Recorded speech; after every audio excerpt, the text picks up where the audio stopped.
എന്നും പുതുമയുമായെത്തുന്ന love the Quran masters ക്ലബിലെ പഠിതാക്കൾ ഒരുക്കുന്ന പുതിയ സംരംഭം ഓരോ ദിവസവും ശ്രോതാക്കളുടെ കൈകളിലേക്ക് എത്തുന്നു. ഒരു ദിനം ഒരു പേജ് ഖുർആൻ പാരായണത്തോടൊപ്പം അർത്ഥവും ഇന്ന് നിങ്ങളുടെ മുന്നിലേക്ക് എത്തുന്നു. അസ്സലാമു അലൈക്കും വറഹ്മത്തുള്ളാഹി വബറകാതുഹു. ഞാൻ സുഹറ സുബൈർ. അസ്സലാമു അലൈക്കും വറഹ്മത്തുള്ളാഹി വബറകാതുഹു. ഞാൻ ഖദീജ പരപ്പനങ്ങാടി. ഒരു ദിനം ഒരു പേജ് ഖുർആൻ പാരായണത്തോടൊപ്പം അർത്ഥവും എന്ന പ്രോഗ്രാമിലേക്ക് ഏവർക്കും സ്വാഗതം. വിശുദ്ധ ഖുർആനിലെ 34-ാം അധ്യായം സൂറ സബയിലെ 15 മുതൽ 22 വരെ ഉള്ള ആയത്തുകളാണ് ഞങ്ങൾ പാരായണം ചെയ്യുന്നത്. 430-ാമത്തെ പേജ് ഇൻഷാ അല്ലാഹ്. അസ്സലാമു അലൈക്കും വറഹ്മത്തുള്ളാഹി. أعوذ بالله من الشيطان الرجيم. بسم الله الرحمن الرحيم. لقد كان لسبإ في مسكنهم آية جنتان عن يمين وشمال كلوا من رزق ربكم واشكروا له بلدة طيبة ورب غفور. തീർച്ചയായും സബഹ് ദേശക്കാർക്ക് തങ്ങളുടെ അധിവാസ കേന്ദ്രത്തിൽ തന്നെ ദൃഷ്ടാന്തമുണ്ടായിരുന്നു. അതായത് വലതുഭാഗത്തും ഇടതുഭാഗത്തുമായി 2 തോട്ടങ്ങൾ.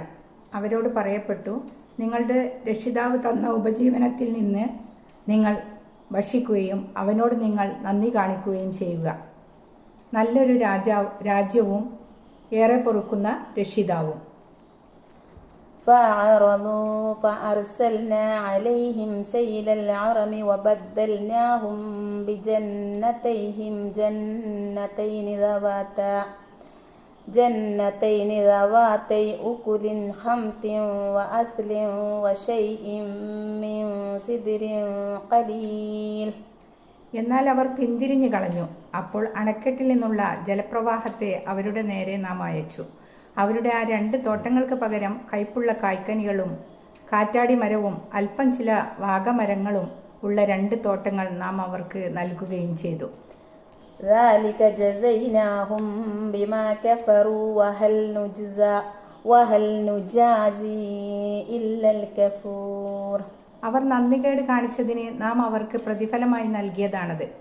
കടുത്ത നന്ദികേട് കാണിക്കുന്നവന്റെ നേരെയല്ലാതെ നാം ശിക്ഷാ നടപടി എടുക്കുമോ? وجعلنا بينهم وبين القرى التي باركنا فيها قرى ظاهرة وقدرنا فيها السير سيروا فيها ليالي وأياما آمنين. അവർക്കും, അതായത് സബഹ് ദേശക്കാർക്കും നാം അനുഗ്രഹം നൽകിയ, അതായത് സിറിയൻ ഗ്രാമങ്ങൾക്കുമിടയിൽ തെളിഞ്ഞു കാണാവുന്ന പല ഗ്രാമങ്ങളും നാം ഉണ്ടാക്കി. അവിടെ നാം യാത്രക്ക് താവളങ്ങൾ നിർണയിക്കുകയും ചെയ്തു. രാപ്പകലുകളിൽ നിർഭയരായിക്കൊണ്ട് നിങ്ങൾ അതിലൂടെ സഞ്ചരിച്ചു കൊള്ളുക എന്ന് നാം നിർദ്ദേശിക്കുകയും ചെയ്തു. فقالوا ربنا باعد بين أسفارنا وظلموا أنفسهم فجعلناهم أحاديث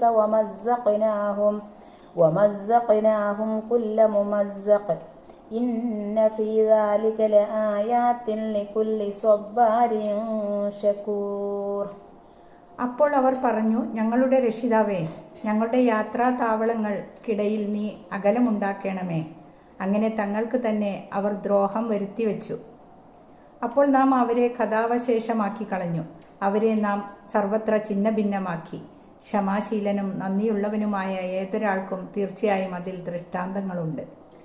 وَلَقَدْ صَدَّقَ عَلَيْهِمْ إِبْلِيسُ ظَنَّهُ فَاتَّبَعُوهُ إِلَّا فَرِيقًا مِنَ الْمُؤْمِنِينَ.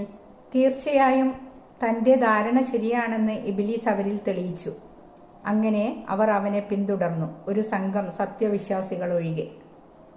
وما كان له عليهم من سلطان إلا لنعلم من يؤمن بالآخرة ممن هو منها في شك وربك على كل شيء حفيظ. അവന്, അതായത് ഇബ്ലീസിന്, അവരുടെ മേൽ യാതൊരു അധികാരവും ഉണ്ടായിരുന്നില്ല. പരലോകത്തിൽ വിശ്വസിക്കുന്നവരെ അതിനെപ്പറ്റി സംശയത്തിൽ കഴിയുന്നവരുടെ കൂട്ടത്തിൽ നിന്ന് നാം തിരിച്ചറിയുവാൻ വേണ്ടി മാത്രമാണിത്. നിന്റെ രക്ഷിതാവ് ഏത് കാര്യവും നിരീക്ഷിച്ചു കൊണ്ടിരിക്കുന്നവനാകുന്നു. قل ادعوا الذين زعمتم من دون الله لا يملكون مثقال ذرة في السماوات ولا في الأرض وما لهم فيهما من شرك وما له منهم من ظهير. പറയുക, അള്ളാഹുവിന് പുറമെ നിങ്ങൾ ജൽപ്പിച്ചു കൊണ്ടിരിക്കുന്നവരോടെല്ലാം നിങ്ങൾ പ്രാർത്ഥിച്ചു നോക്കുക.